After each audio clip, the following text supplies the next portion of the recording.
Does listening to music while studying improve your exam grades? Will listening to Mozart make you a genius? Should you study in silence or with lo-fi hip-hop in the background? It seems like there are so many conflicting opinions about what music is best to listen to when studying, but should you even listen to music? And if you do, then what music should you listen to? What is up guys, Karma Medic here, and welcome back to another dose. One of the most common questions I get from my viewers on my long study with me videos is if I listen to music when I'm studying, what music I listen to, and if I think it helps me be more productive. I'm always asked this in my Q&A videos, and there's even an entire channel on my Patreon Discord server dedicated to chatting about music. Subscribe down below. It seems like everyone, just like me, is looking to find the connection between music and studying. So I did a whole bunch of research and here's what I found. Let's start with one of the things that always comes up when talking about music and studying. The supposed fact that listening to Mozart makes you more intelligent. This is also called the Mozart effect. I found out that this conversation started in 1993 when a psychologist called Francis Rauscher, I hope I'm pronouncing that right, played 10 minutes of Mozart to 36 college students and then immediately followed up that music with a test. The students were also tested in the same way after listening to 10 minutes of someone speaking or after a period of 10 minutes of silence. Once they tested the students with a spatial reasoning test, they found that those who listened to Mozart scored significantly higher on the spatial temporal task. So does this mean that listening to Mozart makes you smarter? Well, no. We can't draw any conclusions about general intelligence, and the effects seen from the study were small gains and they didn't last very long. But what the research did find is that listening to Mozart improved spatial reasoning for about 10 minutes. As you can imagine, the findings from this study absolutely blew up.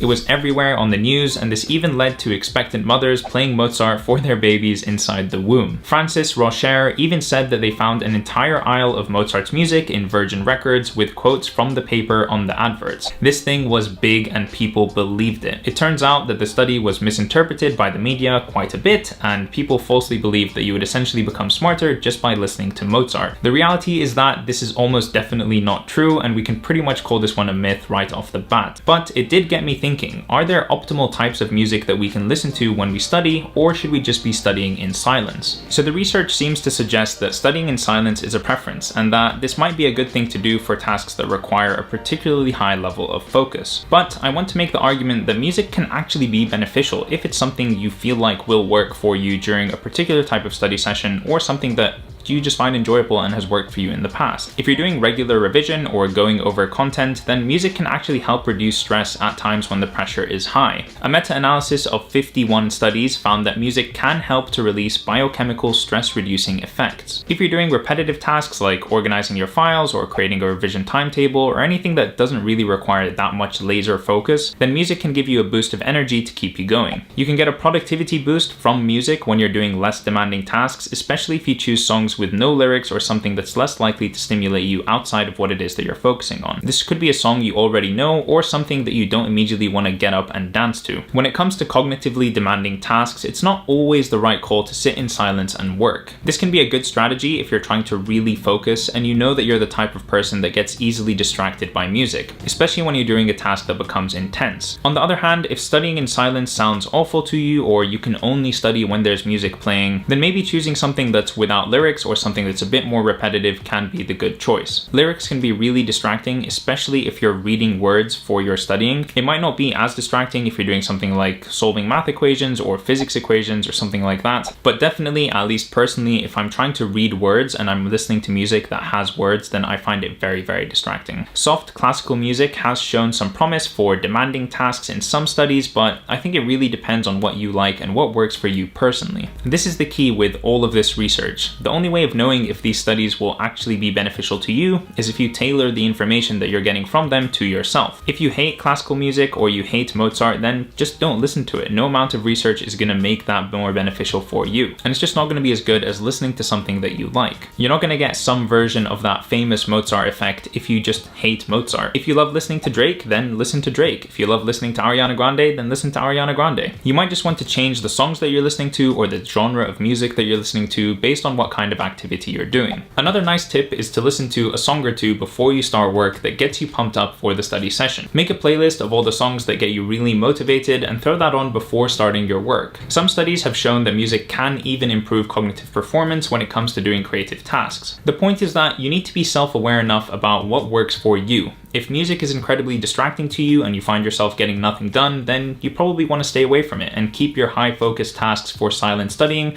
or playing something like white noise or brown noise or instrumental music in the background. Whether music actually helps you study is entirely down to the task that you're doing and what music you like and how you work with music. From my personal experience, as a brief overview, this is what I would recommend. If you need to be in extreme concentration, like you're trying to understand a very complex concept or you're doing research for an essay and it involves a lot of thinking, then for me personally, I just prefer to be in silence or with a pair of noise cancelling headphones over my ears. If you've got a high concentration task, like maybe you're reviewing your notes or you're studying for an upcoming exam, you're going through difficult past paper questions, then for me, I like listening to repetitive music without lyrics or lo-fi beats, rainforest sounds, fireplace crackling or rain, things like that. Once I enter the medium concentration category, like reading over lecture slides or going over flashcards, doing past paper questions really quickly, then this is where I feel comfortable listening to music that has lyrics in it. I go somewhere in between, nothing too crazy, full of rap lyrics and hype, but nothing that's too simple either. And then for low concentration tasks, things like writing emails or organizing things in my room, cleaning up, cooking, showering, whatever,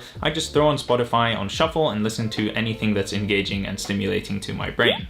I've mentioned that you need to tailor the evidence from the studies to yourself and your personality. And what I mean by this is that if the alternative is to not study at all or do very little studying because the silence is boring to you, then just put music on. It's a no-brainer. If you're making a choice between studying at 75% of your maximum efficiency with music or not studying at all, then just choose to study with music at 75%. Getting something done is always going to be better than nothing, especially if the work is piling up. I want to go over a couple of points that I've discovered over my many years of studying, which have seemed to help me quite a bit. 1. Matching the task to the tempo of the music. Sometimes if you're working to a close deadline, it's nice to have a slightly more upbeat music selection in the background so that it feels like the music and yourself are moving at a similar speed. This can be motivating, and as long as the music isn't too distracting, I find that it helps encourage me to stick to the pace that I need to do to reach my deadline. 2. I personally find lo-fi beats or rainforest sounds, fireplace crackling or rain, anything like that, I find it very, very useful when I'm not in the mood to study. I find that it really helps put me in the zone and increases my productivity and focus. I think the reason for that is that they're quite repetitive sounds and they don't involve any lyrics, they don't involve any words, and so it's just kind of there in the background and helps me focus.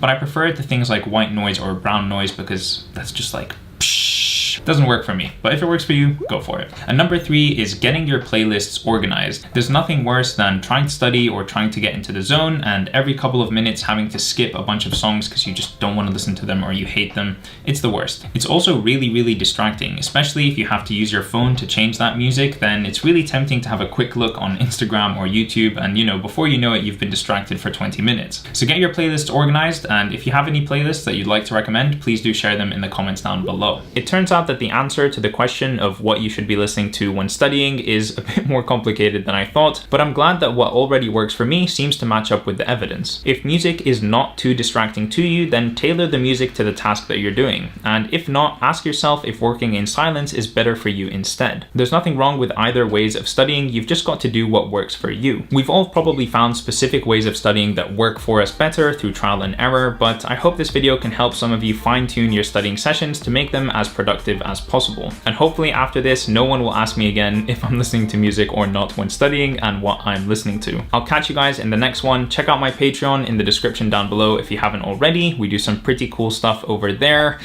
Peace.